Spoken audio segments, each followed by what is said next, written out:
Levítico 14. Depois falou o Senhor a Moisés, dizendo: Esta será a lei do leproso no dia da sua purificação, será levado ao sacerdote.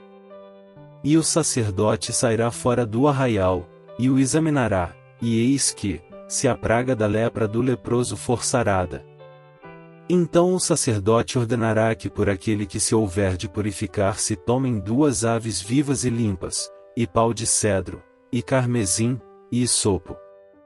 Mandará também o sacerdote que se degole uma ave num vaso de barro sobre águas vivas. E tomará a ave viva, e o pau de cedro, e o carmesim, e o hisopo, e os molhará, com a ave viva, no sangue da ave que foi degolada sobre as águas correntes. E sobre aquele que há de purificar-se da lepra espargirá 7 vezes, então o declarará por limpo, e soltará a ave viva sobre a face do campo.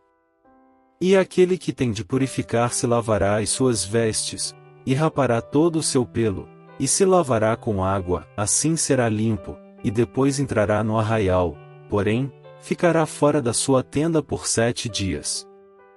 E será que ao 7º dia rapará todo o seu pelo, a sua cabeça, e a sua barba, e as sobrancelhas, sim, rapará todo o pelo, e lavará as suas vestes, e lavará a sua carne com água, e será limpo. E ao 8º dia tomará 2 cordeiros sem defeito, e uma cordeira sem defeito, de 1 ano, e 3 dízimas de flor de farinha para oferta de alimentos, amassada com azeite, e 1 log de azeite. E o sacerdote que faz a purificação apresentará ao homem que houver de purificar-se, com aquelas coisas, perante o Senhor, à porta da tenda da congregação. E o sacerdote tomará 1 dos cordeiros, e o oferecerá por expiação da culpa, e o log de azeite, e os oferecerá por oferta movida perante o Senhor. Então degolará o cordeiro no lugar em que se degola a oferta da expiação do pecado e o holocausto, no lugar santo, porque quer a oferta da expiação da culpa como a da expiação do pecado é para o sacerdote, coisa santíssima é.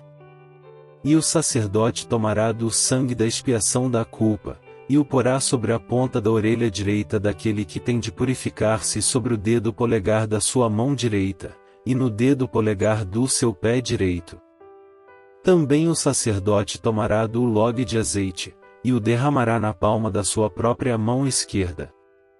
Então o sacerdote molhará o seu dedo direito no azeite que está na sua mão esquerda, e daquele azeite com o seu dedo espargirá 7 vezes perante o Senhor.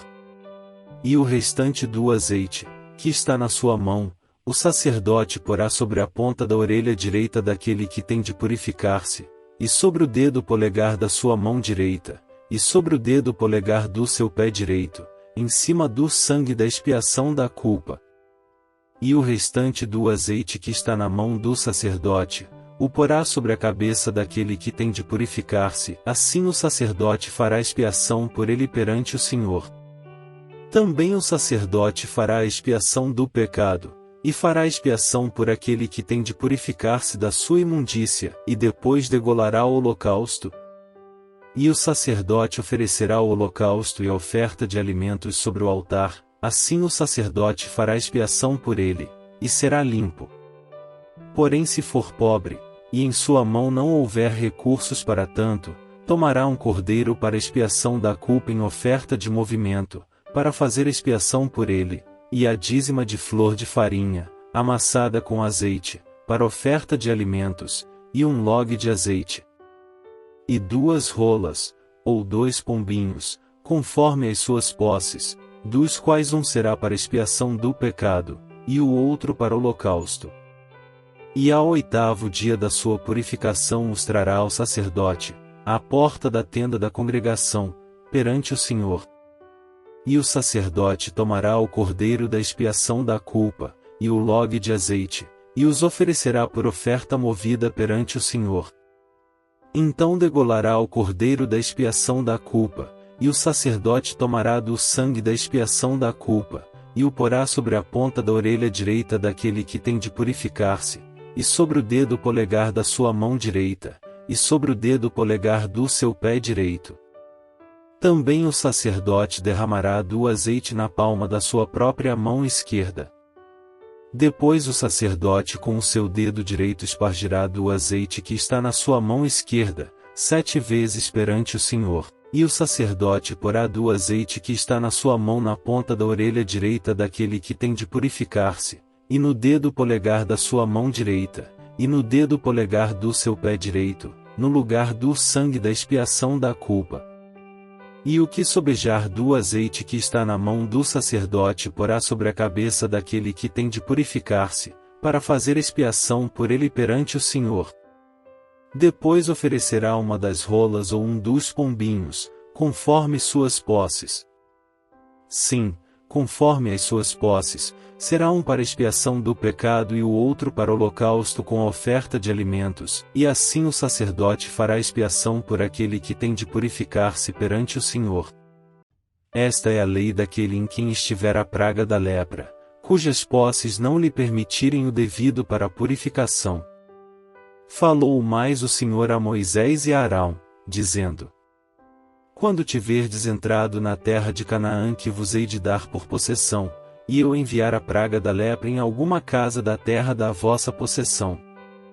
Então aquele, de quem for a casa, virá e informará ao sacerdote, dizendo: Parece-me que há como que praga em minha casa. E o sacerdote ordenará que desocupem a casa, antes que entre para examinar a praga, para que tudo o que está na casa não seja contaminado, e depois entrará o sacerdote, para examinar a casa. E, vendo a praga, e eis que se ela estiver nas paredes da casa em covinhas verdes ou vermelhas, e parecerem mais fundas do que a parede, então o sacerdote sairá da casa para fora da porta, e fechá-la-á por 7 dias. Depois, ao 7º dia o sacerdote voltará, e examinará, e se vir que a praga nas paredes da casa se tem estendido, então o sacerdote ordenará que arranquem as pedras, em que estiver a praga, e que as lancem fora da cidade, num lugar imundo. E fará raspar a casa por dentro ao redor, e o pó que houverem raspado lançarão fora da cidade, num lugar imundo. Depois tomarão outras pedras, e as porão no lugar das primeiras pedras, e outro barro se tomará, e a casa se rebocará. Porém, se a praga tornar a brotar na casa, depois de arrancadas as pedras e raspada a casa, e de novo rebocada, então o sacerdote entrará e examinará, se a praga na casa se tem estendido, lepra roedora há na casa, imunda está. Portanto se derribará a casa, as suas pedras, e a sua madeira, como também todo o barro da casa, e se levará para fora da cidade a um lugar imundo. E o que entrar naquela casa, em qualquer dia em que estiver fechada, será imundo até a tarde. Também o que se deitar a dormir em tal casa, lavará as suas roupas, e o que comer em tal casa lavará as suas roupas. Porém, tornando o sacerdote a entrar na casa e examinando-a, se a praga não se tem estendido, depois que a casa foi rebocada, o sacerdote a declarará por limpa, porque a praga está curada. Depois tomará, para espiar a casa, 2 aves, e pau de cedro, e carmesim e hisopo. E degolará uma ave num vaso de barro sobre águas correntes. Então tomará pau de cedro, e o hisopo, e o carmesim, e a ave viva, e os molhará no sangue da ave degolada e nas águas correntes, e espargirá a casa 7 vezes. Assim espiará aquela casa com o sangue da ave, e com as águas correntes, e com a ave viva, e com o pau de cedro, e com o hisopo, e com o carmesim. Então soltará a ave viva para fora da cidade, sobre a face do campo, assim fará expiação pela casa, e será limpa. Esta é a lei de toda a praga da lepra, e da tinha, e da lepra das roupas, e das casas, e da inchação, e das pústulas, e das manchas lustrosas. Para ensinar quando alguma coisa será imunda, e quando será limpa. Esta é a lei da lepra. Faça o pedido da sua oração deixando um comentário no vídeo. Se quiser aprender a entender melhor a Bíblia Sagrada, clique no link da descrição do vídeo para conhecer o melhor método disponível. Que Deus abençoe você e sua família.